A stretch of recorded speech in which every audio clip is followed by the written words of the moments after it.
I'm Dan Bryant. I am a pastor of First Christian Church in downtown Eugene and also serve as the executive director of Square One Villages that created Emerald Village Eugene.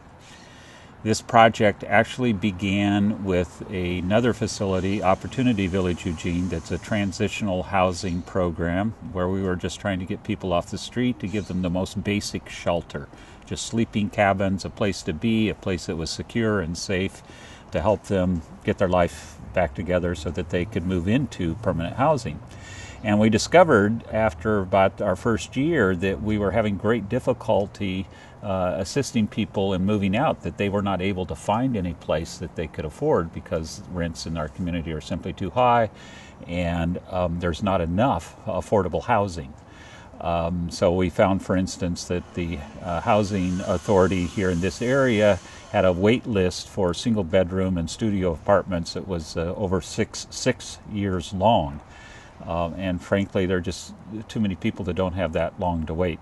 So we decided we needed to build our own style of affordable housing using the concepts we developed at Opportunity Village, a self-managed community of tiny homes ranging from 160 to 280 square feet, a place for a single person or a couple or maybe a parent and child, but small households of one or two people, where they could afford to live and have really a nice quality built home, and most importantly where they could afford to pay their own way. So this is designed so that the individuals who live here are actually paying for all of the operation costs, the long-term maintenance of the facility, the staffing and so forth, the utilities, all of that's covered in their payments of $250 to $350 a month depending on the size of their unit, so that they have the pride of being able to pay their own way. Hi, I'm Tricia. Come on in. I'd like you to come in and see my house. This is my house at Eve. It was built by Rainbow Valley Construction.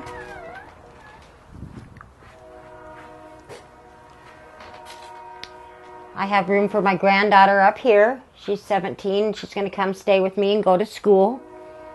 We have a nice big place. I love it. We got a lot of counter space. This is what we cook on here. And then microwave. We're one of two places that have a bathtub and a shower. So we were fortunate. It was one of the few things that I needed.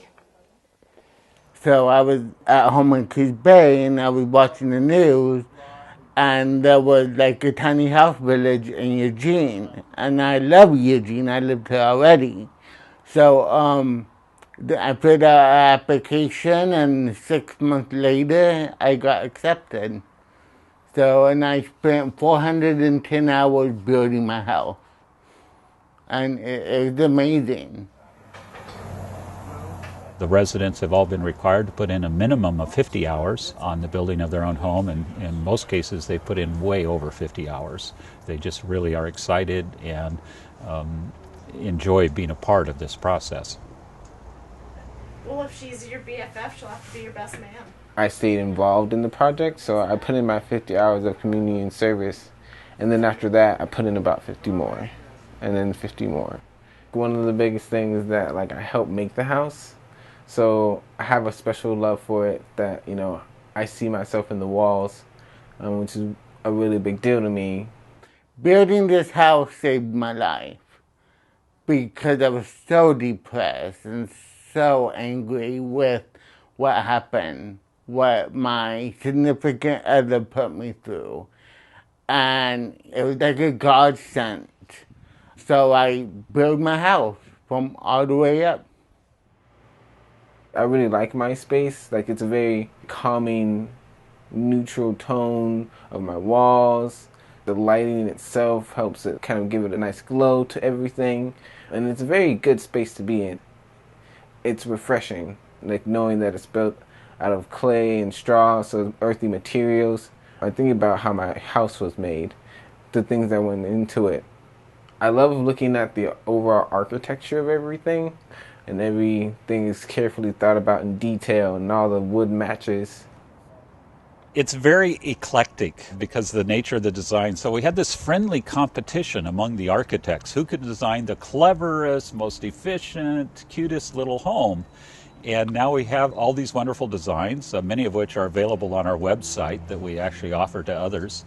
But it just gives it a different feel.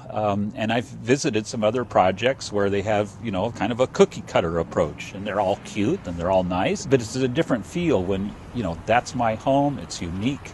And you just have a different sense, I think, because of the uniqueness of it. So that really adds to its attractiveness as a village. So in order to keep the price point low for the people living here, we had to find a way to finance the construction of this. So we've done that in a couple ways. One, just through traditional fundraising. We've raised probably at this point a little over $1 million for this project from community members. We asked the city to pay our system development charges, which was about $120,000, which they agreed to do. And then we went to a group of builders.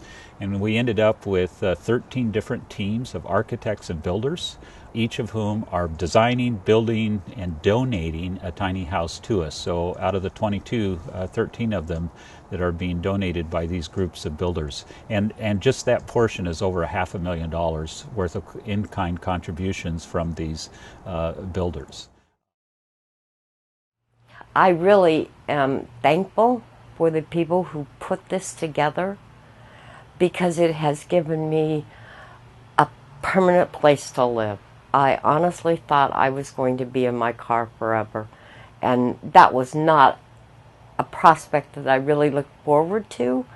After having spent my whole life working and being a productive member of society and contributing to this great country, I found myself being marginalized and treated as a second-class citizen, given nothing but hassles because I couldn't afford to pay rent. I had an income, just wasn't enough. And this I can afford, this I can live in, and I'm so thankful for having this place to live in. And I have my doggie, and I love my little dog. I've had her since she was a 10-week-old puppy, and she's 11 years old now. So she's been with me a long time, and that was another thing. It's hard to find a place to rent when you've got an animal, but she's my baby. And you just don't throw your kids away because you can't find a place to live. Oregon is a state, like many places right now, that is struggling to find ways to house and shelter people. And in our case, we've had a lot of unhoused people around here for a long, long time. And especially heartbreaking is the amount of young people that are unhoused in our areas. It's not easy. Houses prices are going up constantly, and minimum wage isn't. People can't afford where they live, and rent constantly goes up every year. I worked all of my life, and I was shocked to find out at 64 years old and by myself that I couldn't rent a place. I ended up living in my car. I spent 4 months living in the woods in a tent. I just really was scared to death.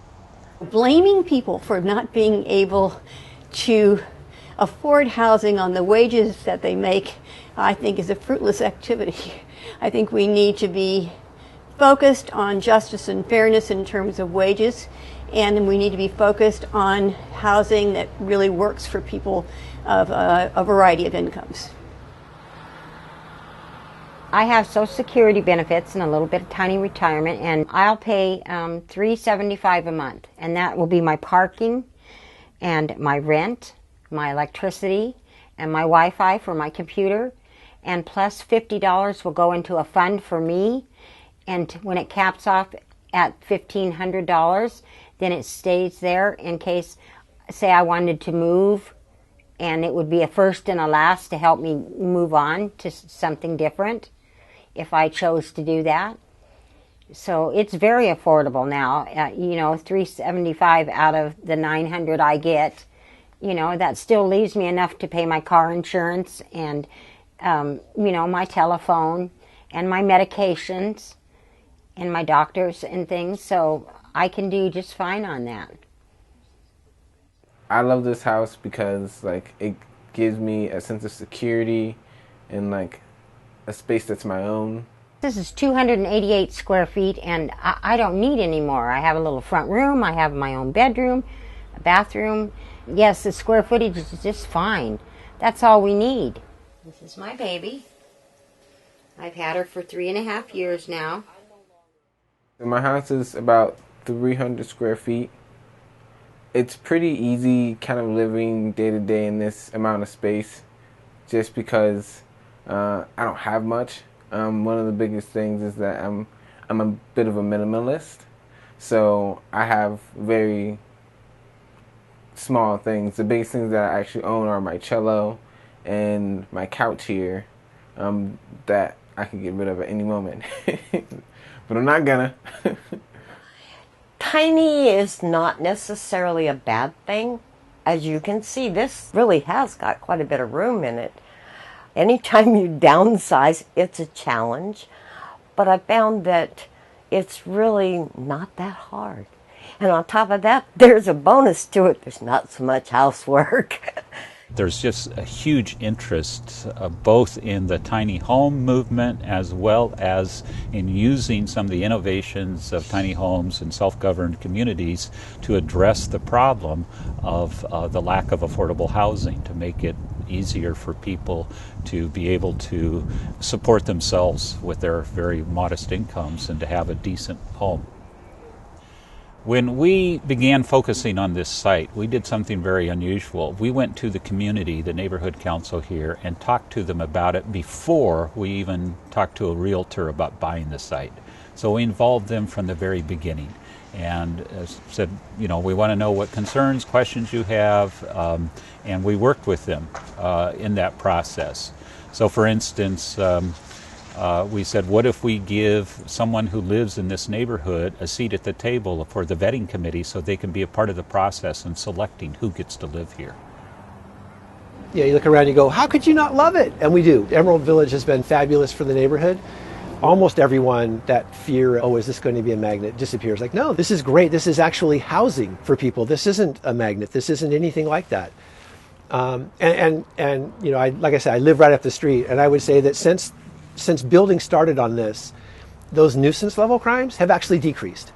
Initially, they were very concerned and afraid, what is this going to do to our property values? And we have enough problems with homeless people doing things in our neighborhood. So there was a lot of nervousness.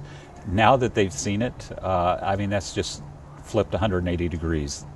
Where we manage services that are provided, manage them responsibly, there's no relationship between crime and caring for people who would like to be off the street. People are excited. We hear from neighbors, we can't wait until this is finished. We're so glad you're here. The neighborhood council has invited our residents. They just told me recently, we hope that we can get someone from this village to be on our board for our council. And they're pitching in.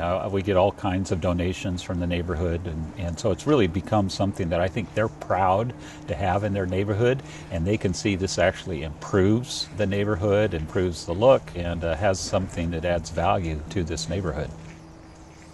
So I think we have a demonstration here of not only how you can start out, but how you can continue in this work and how you can do it successfully. And what you have to do is create a space where people can succeed.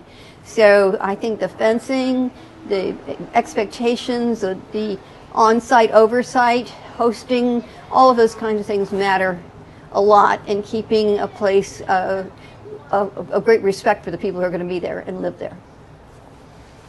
This is about empowering individuals so that they can better take control of their own lives and giving them the dignity of being able to do that. So it's not a handout. It's really working with someone so that they have that pride and dignity of their own home and have a lot of ownership in it as well. This project has 22 tiny homes and community space. The land itself was a little under $300,000. The total cost of the project was about $1.8 million. So how can you make it possible for someone to have that sense of being an owner without necessarily having to pay that entire capital cost. So the first thing you do is you separate out the land. So the land is owned by the nonprofit, and there are a lot of different models for this, what's known as a community land trust, so that it's held separately. And then the construction of the home itself. And again, we raise the money to construct these homes so that the residents don't have to pay that cost. They're going to pay all the costs from this day forward. But the unique thing that we are doing here is that the residents own the co-op. They are organized in what's called a limited equity co-op. They own it. Their membership has a value of $1,500. They are paying $50 a month towards that membership fee. So after 30 months, that $50 drops off of their rent, and now it actually goes down. So instead of $250 for our smallest home, it's now only $200 a month. But the important thing is they own a piece of their own home. Not technically, but they own the co-op, and so they have that sense that this is something that I own, and therefore I want to take responsibility for it as well as I get the benefit of it. I really think that's really key to the success of any project like this.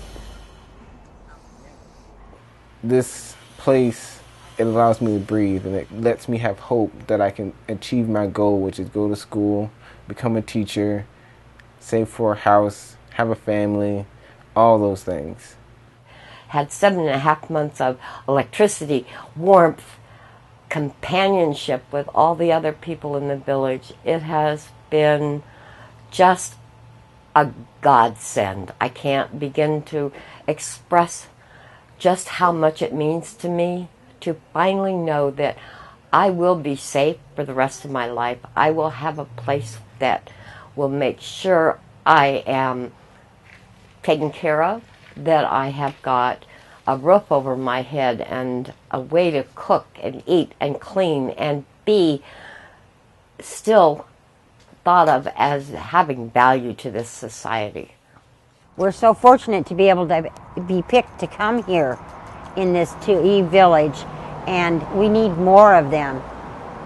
There was a lot of people have given a lot for this village to happen, and we've given a lot, everything that they ask of us to help build this village. And we go out and speak to other people and other places so that they will support in their cities what is going on here, because this is a great thing. I believe this can definitely be replicated, and on a very larger scale. Like, we are talking New York. That's what I'm thinking. This size of New York, I'm for. So that'd be great. I think we'll keep doing traditional low-cost housing that we have done for many years in partnership with the federal government. We'll continue to do that as opportunities arise and money is available. And then we'll continue to try to find innovative ways. We have to actually convince the federal government that tiny houses are legitimate and should be funded in the regular funding streams. Right now, that's just not the case, but it should be, because this is one option that really works for some folks, and you have to have a variety of options to help people get back on their feet again. Yes, Animal, it's so bright out here. Are you squinting because it's so bright? It's so bright. Chắc chắn ở đây với chị.